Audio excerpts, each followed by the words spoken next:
madami kasi malaki. Pakita mo yung pindutan. Sige. Yan. Ito yung double na ano, igniter. Dalawang lighter. Hindi pa nga. Check natin.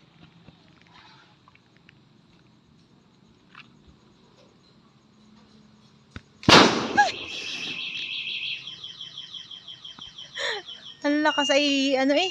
Tunog ang e-bike. Sobrang lakas. Solid ba? Solid. Ayan siya oh. Yan.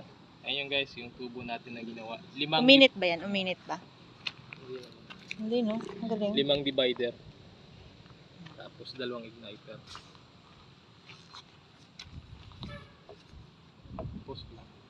Sa pamilya.